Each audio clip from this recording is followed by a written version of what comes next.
인사가 있습니다. 당신과 함께 예배할 수 있어서 참 좋습니다. 함께 예배할 수 있어서 참 좋습니다.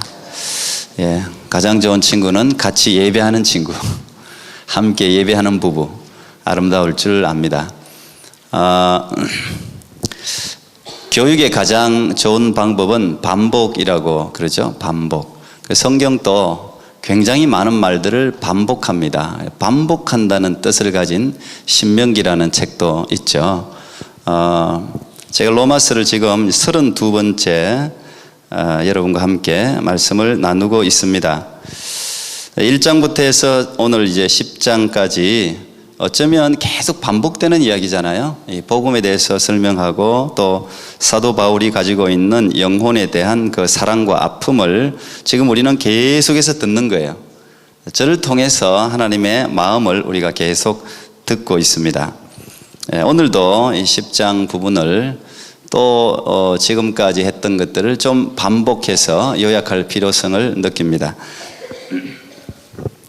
우리는 9장에서 바울이 자기 동족인 이스라엘이 얼마나 구원되기를 바라나 하는 바울의 그 안타까운 심정을 9장에서 보았습니다.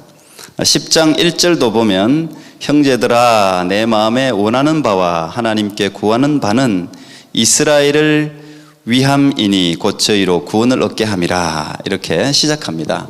이스라엘이 정말 자기의 동족이 자기의 가족이 구원받기를 바울이 얼마나 사모하고 있나 하는 것들을 바울 자신도 지금 로마에 있는 성도들에게 반복해서 설명해요. 내가 비록 이방인의 사도로 부르심을 받았지만 내 마음 깊은 곳에는 내 사랑하는 동족, 내 가족, 내 친구, 내 혈육에 대한 이런 애절한 마음이 있다는 것을 계속해서 그들에게 전하고 있는 겁니다.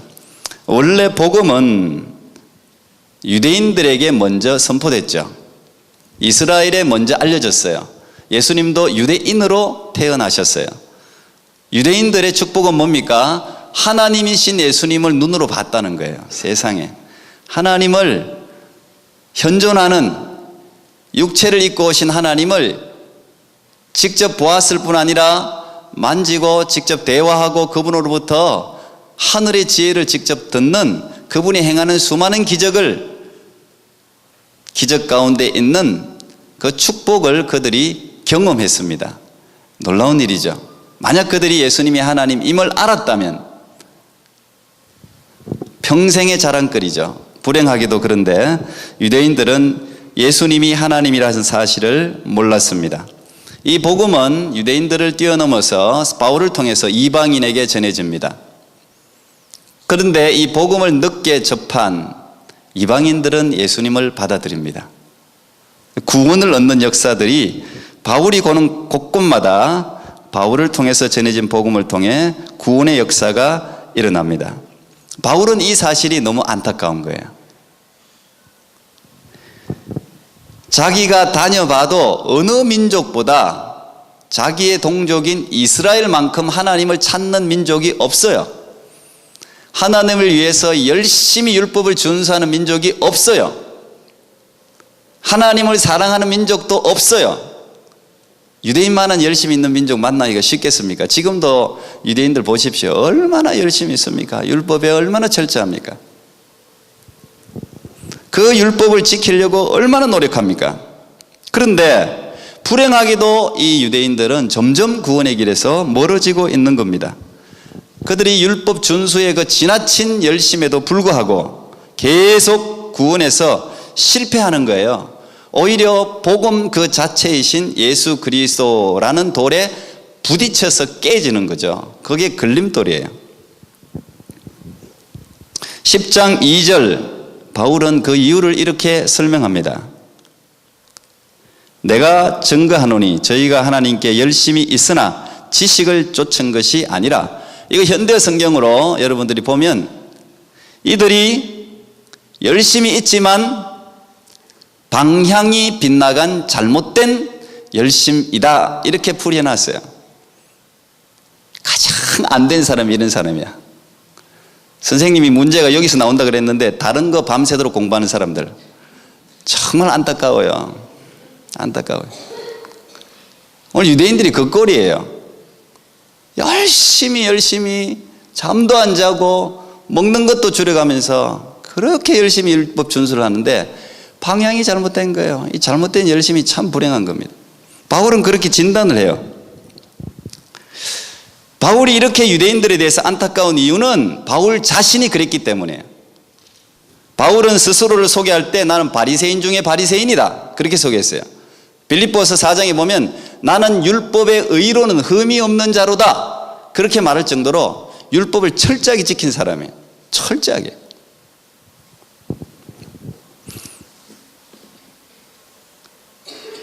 그런데 이 율법이 자기에게 구원을 안겨다 주지 못했죠. 바울이 다메섹 도상에서 예수님을 만나면서 이 모든 게 깨진 거죠. 그리고 자기가 다메섹에서 만난 이 예수, 이 복음을 유대인들에게 알려주고 싶은 거예요. 나는 너희들보다 오히려 더 열심히 율법에 열심을 내고 지키고 예쓰고 그렇게 했는데 그게 구원을 가져다 주는 게 아니더라.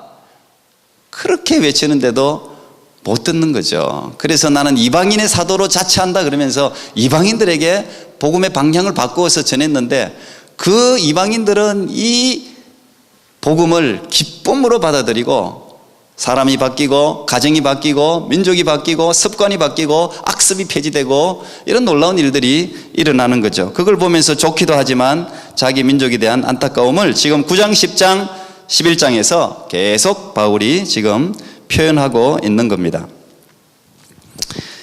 유대인들의 열심, 율법에 대한 열심이 경건에 약간의 유익은 줄지 모르겠지만 하나님의 구원에 이를 수 없습니다. 오늘날도 이런 열심과 노력으로 구원을 성취하려고 하는 종교 또 종교인들이 굉장히 많습니다. 약간의 자기의 보상은 돼요. 내가 뭔가 경건하게 살면 좀 뭔가 종교적인 이 마음속에 어떤 내가 내 죄가 아니면 내 삶이 좀 하나님께 가까이 나아갔다는 그런 만족을 느낄지는 모르겠지만 그게 구원은 아닙니다. 바울은 그걸 너무 잘하는 거예요. 왜냐? 하나님이 정하신 구원의 방법이 아니기 때문이에요. 율법을 완벽하게 지킬 수 있는 인생은 한 사람도 없어요. 99% 지켜서 구원에 이를 수 없잖아요. 1%만 못 지켜도 구원받지 못하는 거예요. 그래서 오늘 10장 4절에 바울은 예수 그리스도가 율법의 마침이다 이렇게 선언해요. 예수 그리스도가 율법의 마침이다. 율법의 역할은 예수님까지가 종착지다 이 말이에요. 다른 풀이로 하면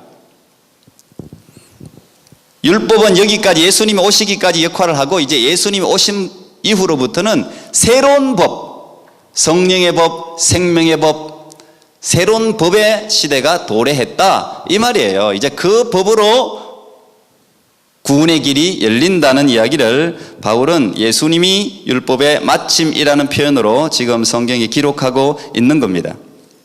율법의 대변자, 율법은 모세로부터 왔죠. 근데 모세는 율법대로 살면 의를 얻는다라고 말했습니다. 그런데 이제는 율법을 종결시킨 예수님은 이 예수를 믿는 믿음으로 구원받는다. 그게 참된 의다라고 계속 지금 믿음으로 얻는 의를 이야기하고 있는 거예요.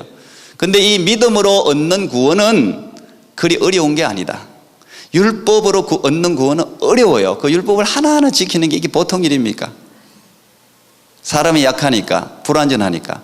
그런데 그러면 새로운 법이 왔으면 법이 강화되지 않았겠냐? 더 지키기 어려운 거 아니냐? 그렇게 생각하는 사람들에게 지금 6절 7절 이야기하고 있는 거예요. 믿음으로 말미암는 의는 그리 어려운 게 아니라 이 구원을 받기 위해서 하늘에까지 올라갈 필요가 없다. 왜? 이 복음이신 예수님이 그 의를 가지고 직접 이 땅에 내려왔기 때문에 갈 필요 없다. 음보에까지 내려갈 필요도 없다. 수천 길 바닷속을 헤맬 필요도 없다. 왜? 예수님께서는 이미 그 음부의 죽음을 이기시고 부활하셔서 너희들에게 그 의를 선물로 주고 있기 때문에 그냥 받으면 된다 이거예요. 그러면서 나온 말이 오늘 10장 10절 말씀입니다. 사람이 마음으로 믿어 의에 이르고 입으로 시인하여 구원에 이른다. 이 믿음으로 말미암는 의는 이미 너희들이 가지고 있다. 마음으로 믿고 입으로 시인하면 구원을 받는다는 거예요. 그래서 많은 사람들이 질문합니다. 그러면 예수 믿는다 뭐 말만 하면 다 구원받냐 이렇게 이야기합니다.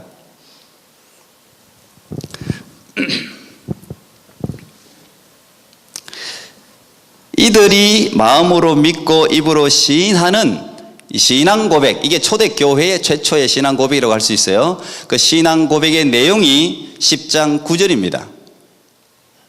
여기에 특별히 두 가지에 주목해야 됩니다. 이들이 뭘 시인하고 뭘 믿고 있는지, 신앙 고백의 내용은 첫 번째는 9절에 보세요. 내 입으로 예수를 주로 시인하며, 예수님이 주님이시다. 그게 퀴리오스죠. 퀴리오스라는 단어. 예수님이 나의 주인이시다. 그 당시 헬라 세계에서 퀴리오스라는 단어는 여러 노예들, 종들을 거느린 아예 고위 관직에 있는 사람들을 주인님, 퀴리오스 이렇게 불렀어요.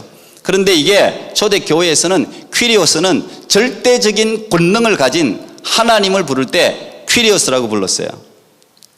그러니까 예수님이 퀴리오스, 나의 주님이시다라는 고백은 그 당시 로마 황제를 숭배하고 있던 그 시대에 입으로, 아니 지금의 가이사가 내 왕이 아니라 예수님이 나의 왕이라는 이 고백은 어떻게 해야 고백할 수 있습니까?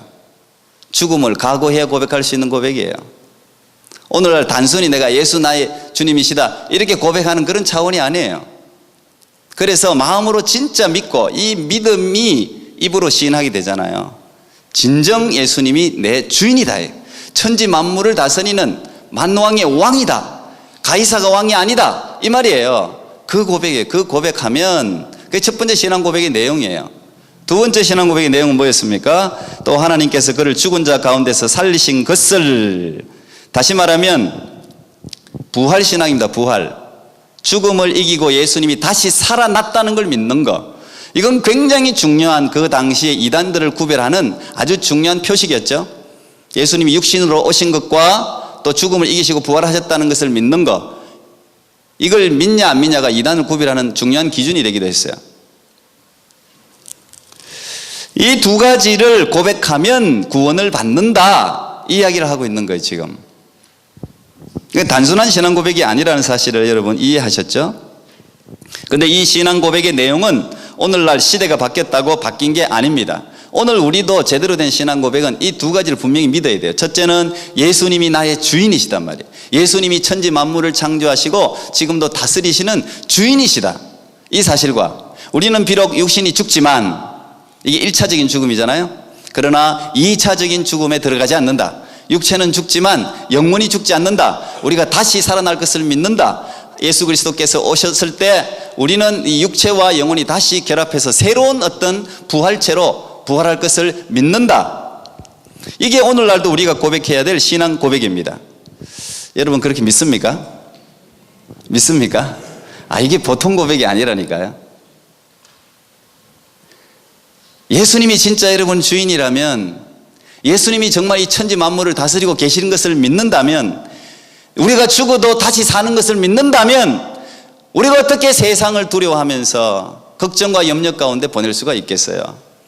그런 신앙 고백이 우리 가운데 확실하게 자리하고 있다면 이 세상을 살아가는 우리의 태도가 달라지지 않겠습니까? 초대교회는 그걸 분명히 믿었다는 거예요. 네가 마음에 믿으면 그게 의에 이르고 입으로 시인하면, 이건 모든 사람들에게 자기의 신앙을 시인하는 거예요. 죽기를 각오하고 시인하면 구원에 이르느니라. 이 보통 고백이 아니죠. 자, 그렇다면 이 믿음이 어떻게 나를 찾아온 것일까? 그 전도의 경로를 바울은 14절 15절에서 지금 설명하고 있는 겁니다. 제가 오늘 포커스를 여기 맞췄어요.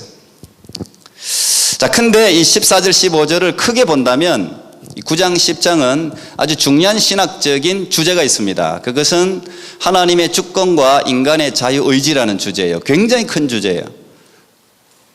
지금 바울은 9장에서 토기장이 비유, 지난주에 제가 여러분에게 말씀드렸죠. 토기장이가 어떤 토기는 천하게 만들고 어떤 토기는 귀하게 만들고 어떤 토기는 버리고 어떤 토기는 아끼고 그를 권이 없겠느냐 그러면서 하나님의 주권을 강조했어요. 주권.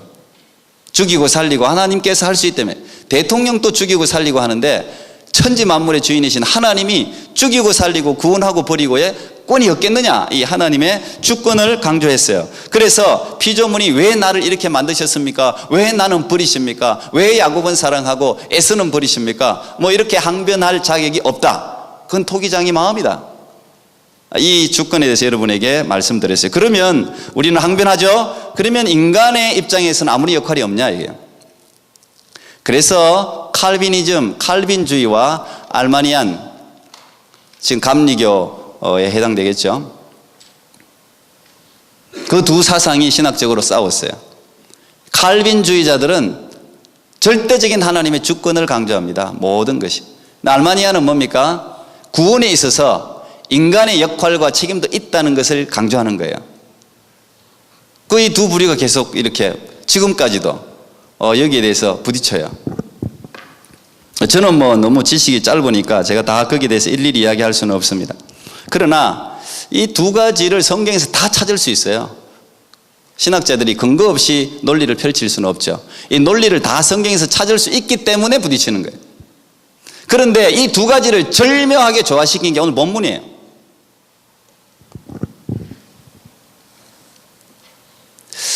제가 그 앞에서도 한번 설명했는데 여러분 이걸 꼭 명심해야 돼요. 인간의 자유와 하나님의 자유를 대등한 입장에 놓으면 잘못된 방향으로 가요. 인간의 자유는 하나님의 자유에 종속되게 돼 있어요. 아버지도 자유가 있고 아들도 자유가 있어요. 그러나 아들의 자유는 아버지의 자유에 의해서 규제받게 돼 있어요. 아들이 잘못된 길로 가면 아버지가 가지고 있는 자유로 그걸 막게 돼 있어요. 좋은 자유죠. 그러니까 그걸 꼭 생각해야 돼요. 그게 하나님의 주권에서 굉장히 중요한 부분입니다. 14, 15절은 하나님의 주권적 역사로 인간이 구원을 얻는 것이 사실이지만 하나님의 절대적인 주권이지만 결코 인간을 완전히 배제하지 않는다는 거예요. 인간은 아무 생각도 없는데 아무리 역할도 안 하는데 하나님이 무조건 이게 아니고 인간에게도 하나님께서 책임과 역할을 줬다는 그것도 하나님의 주권 안에 들어가 있는 거예요. 계획 안에. 하나님은 세상을 구원하는데 인간의 자유의지도 사용하시기로 결정하셨기 때문입니다. 오늘 본문은 그런 면에서 인간이 해야 할 역할과 책임을 말하고 있는 거예요.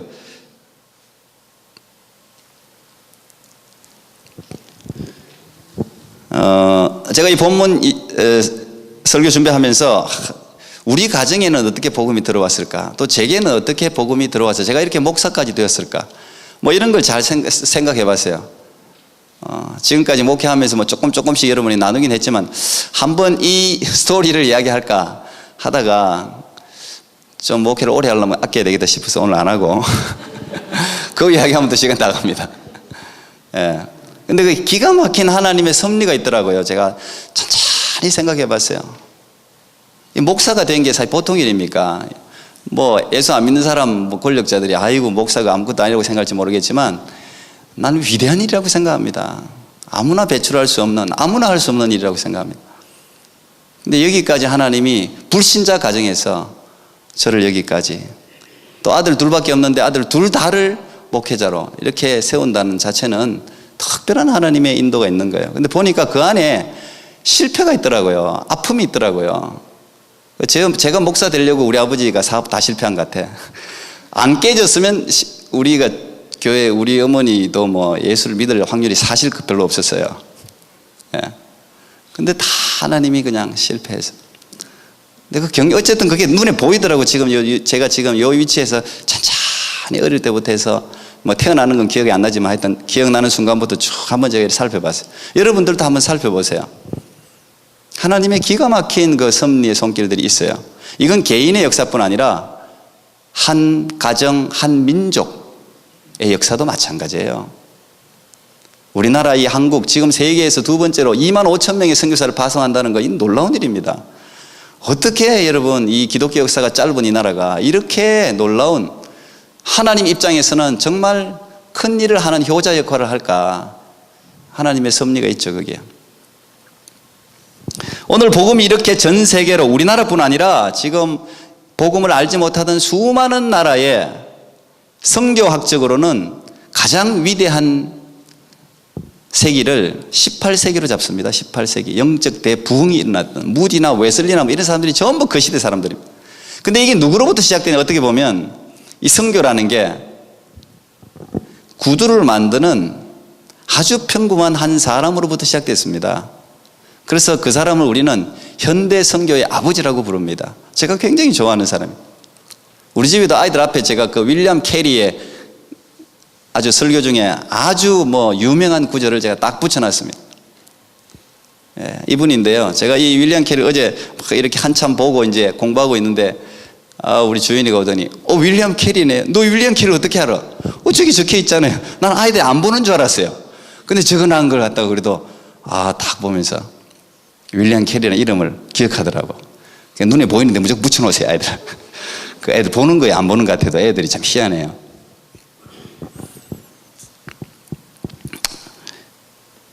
윌리엄 캐리는 평범한 구두를 만드는 사람이었는데 아주 독실한 크리스찬이었죠. 물론 기도하면서 은혜 받고 무엇보다도 하나님을 구하는 사람이었어요. 그러던 중에 태평양의 많은 섬들 원주민들의 원시적인 삶에 대해서 아주 자세하게 적은 쿡 선장의 항해기라는 책을 접합니다. 근데 그 책 속에서 이런 내용, 많은 내용이 있어도 여러분 사람이 보이는 게 다르죠. 근데 이 윌리엄 캐리한테 이 글귀가 팍 가슴에 박힌 거예요. 그게 무슨 내용이냐? 이 쿡 선장이 전 세계를 여행하면서 아무도 그들에게 기독교를 전해 주려고 하지 않습니다. 거기에는 명예도 유익도 뒤따르지 않기 때문입니다. 이런 대목이 그냥 다른 사람이 그냥 스쳐 지나가는 대목이 가슴에 팍 쳤어요. 이 예수님을 모르는 사람이 이렇게 많은데 전하는 사람이 아무도 없구나. 그때부터 가슴이 뛰기 시작한 거예요. 그때부터 세계를 조사하기 시작한 거예요. 자기가 그 당시 있는 정보를 가지고. 그래서 자기가 나름대로 세계 지도도 한번 만들어보고 거기에 선교적인 현황들도 한번 이렇게 자료들도 수집해보고 그러면서 그 당시만 해도 이 영국 교회는 선교는 예수님이 사도들에게만 주신 특별한 사명으로 국한시켰어요. 대체로 선교사들은 식민지를 개척할 때 그냥 따라 나가는 정도, 그 정도지 선교를 위해서 가는 사람이 아무도 없었어요. 그게 또 하나님 뜻이 아니라고 생각했어요. 대표적인 한 어떤 예가 있는데 이 윌리엄 캐리가 가슴이 뜨거워져서 목회도 했습니다. 목사 안수도 받았어요. 목사님들의 모임에 가서 용감하게 뜨거운 가슴 이렇게 이야기해요. 목사님들, 여기에 계신 목사님들, 제가 성경을 가만히 읽어보니까 하나님이 우리가 세계 예수님을 모르는 데 가서 선교를 해야 한다고 지금 말하고 있습니다. 오늘날 같으면 당연하게 우리가 받죠. 그런데 그 말을 듣자마자 그 자리에 참석하고 있던 영국의 유명한 신학자였던 리랜드라는 박사님이 계신데 이 박사님이 그 말에 대해서 이렇게 젊은이 그냥 그 자리에 앉아. 하나님이 이방인들을 구원하기를 원하신다면 자네가 없이도 얼마든지 할 수 있어. 이게 이제 칼비니즘이에요. 하나님이 주권, 하나님이 얼마든지 너 말고도 우리가 안 가도 하나님이 다 할 수 있어. 이게 그 당시 영국 전체 교회를 장악하던 사상이었어요. 중심이었어요. 그래서 아무도 선교 생각을 안 하는 거예요. 그래서 이 윌리엄 캐리는 거기 그 박사님, 유명한 박사님 이야기하니까 아무 말도 못하고 그 자리에 앉았어요. 그렇지만 자기가 아무리 하나님 말씀을 봐도 선교를 해야 한다는 것을 자꾸 확인되는 거예요. 그래서 침례교 모임에 가서 유명한 말이죠. 이게 침례교 연합회 모임에서 이사야서 54장 2절 3절 이제 이게 선교를 시작한 그 당시 설교 구절이었는데 내 장막터를 넓히라. 이는 내가 좌우로 퍼지며 내 자손은 열방을 얻으며 황폐한 성읍들로 사람 살 곳이 되게 할 것임이라. 이 구절을 가지고 설교합니다. 내 장막터를 넓혀라. 좌우로 퍼져나가면서 하나님의 말씀을 전하고 복음을 전해서 하나님의 사람을 세우라는 말씀으로 설교를 하죠. 그때 나온 게 아까 우리 집에 제가 붙여놨다는 문구입니다. 하나님으로부터 위대한 일을 기대하라. 하나님을 위해 위대한 일을 시도하라. 이 유명한 이제 이 말씀이 그때 나오죠. 그래서 윌리엄 캐리는 결국은 그 마음이 뜨거워진 사람들을 통해서 선교회가 처음으로 침례교 선교회가 조직되고 그들의 도움을 받아서 인도로 갑니다. 자기 아내와 아이들을 데리고 집에서 완강하게 반대했지만 어쨌든 데리고 그게 1793년이에요. 거기서 아내도 죽고 아들도 죽고요. 인도에서 한 40년 정도를 헌신을 다해서 노력해서 이 사람이 언어적으로도 굉장히 뛰어나서 산스크리트라든지 여러 나라 말로 성경도 번역하고 또 특별히 인도의 악습 남편이 죽으면 살아있는 아내를 같이 죽이는 우리나라도 그런 게 있었잖아요. 왕들에게 그런 악습이 인도에 있었는데 그것과 맞서 싸우기도 하고 여성들의 권리를 높이고 이런 정말 많은 일들을 했어요. 인도 사람들 윌리엄 캐리를 안 돼요. 교육계라든지 의학계라든지 여러 군데 굉장히 많이 헌신했기 때문에. 근데 이 윌리엄 캐리로 말미암아 전 세계의 선교는 하나님의 뜻이라는 이 바꿀 수 없는 인식을 바꾸기 시작한 거예요. 그래서 이 윌리엄 캐리를 현대 선교의 아버지라고 부를 뿐 아니라 그 18세기를 The Great Century라고 불러요. 위대한 세기라고 부르는 거예요. 그래서 학생 자원운동이 일어나고, 그래서 1884년 언더우드 알렌 선교사가 다 그때 이 윌리엄 캐리의 영향으로 퍼져나간 선교의 영향으로 우리나라까지 복음이 들어오게 된 거예요. 수많은 나라에 다 복음이 가게 된, 우리가 그게 빚진 거예요, 사실은. 여러분, 누군가 가지 않는다면 어떻게 우리가 복음을 들을 수 있습니까? 누군가 내게 복음을 전해주지 않는다면 내가 어떻게 복음을 알 수 있어요? 하나님의 콜링을 어떻게 우리가 확인할 수 있어요? 누군가 가야 한다는 거예요. 여러분들은 지금 우리가 누리고 있는 이 복음의 혜택에 대해서 정말 감사하다 이렇게 생각해 본 적이 계세요? 우리 주위에 교회 많은 것에 대해서 어이구 이놈의 교회들은 왜 이렇게 많아? 천지가 십자가네. 혹시 여러분들도 일반인들이 이야기하는 그런 불평과 악담을 하진 않았습니까? 불충한 이야기입니다. 축복이죠. 여러분, 그 십자가 하나 세워지기 위해서 얼마나 많은 피를 흘렸는데요. 이 이민 토론토 땅에도 교회가 많은 거 축복입니다. 사실은 축복. 저는 선교를 다니면서 교회 하나 세우는 게요 정말 어렵다는 것을 해외 선교 다니면서 제가 경험했어요. 지금 우리 원주 핑모부터도 마찬가지 아닙니까? 교회는 있지만 그 교회가 제대로 매주마다 예배 드리게 돌아가기 위해서는요 엄청나게 많은 희생이 들어갑니다. 우리나라도요 불과 120년 130년 전만 해도 미전도 종족이었습니다. 전혀 복음에 대해서 몰랐습니다. 제가 오늘 이 존 헤론 이야기만 하고 마치겠습니다. 제가 신대원 1학년 때 이 양화진을 처음 방문했습니다. 그때 한국 교회에서 숙제였습니다. 방문하는 게. 그래서 전체 거기에 있는 선교 양화진이라는 서양 선교사님들이 묻힌 무덤이죠. 아직 안 가보신 분 계시면 한국 가면 꼭 거기를 가보십시오. 우리나라를 위해서 자신의 삶을 헌신하고 고향에 돌아가지 않고, 헐버트 같은 사람은 나는 웨스트민스터 사원보다 한국 땅에 묻히기를 원하노라. 거기 비석에 있어요. 거기. 그렇게 한국을 사랑한 사람들 때문에 우리가 이렇게 복음을 혜택을 입고 있는 거예요. 근데 이 존 헤론이라는 사람, 제가 처음 갔을 때 이제 제일 먼저 이 양화질이라는 무덤에 묻힌 사람이 존 헤론이라는 사람이에요. 근데 이 헤론은 미국 테네시 의과대학을 수석으로 졸업한 아주 인재입니다. 그래서 그 대학에서 너 나중에 교수로 남아라고 부탁할 정도로 뛰어난 인물이었어요. 그런데 전혀 알려지지 않았던 미개한 나라죠. 미개한 나라. 그 당시만 해도 이 조선이라는 이야기를 듣고 가슴이 뛰는 거예요. 이거 어쩔 수 없는 거예요. 막 가슴이 뛰는 거예요. 그래서 26살인가 건너가요. 이게 얼마나 열심히 있는지.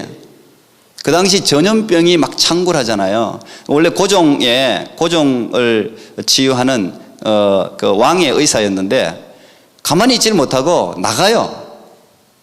그냥 백성들이 그냥 전염병에, 결국은 자기도 그 전염병에 감염이 되어서 33살에 이 질로 죽습니다. 그러니까 죽고 나니까 이 무덤을 처음 이게 선교사가 죽었거든요. 이걸 어떻게 될지 몰라서 나라에 장지를 요청하게 되고, 또 뭐 백성들이 재수 없다고, 요즘 우리나라 사람은 무덤 있으면 싫어하잖아요. 그래가지고 그 당시는 가쪽이죠. 양화진에 하나 정부에서 마련해줘서 그게 처음 묻힌 거예요.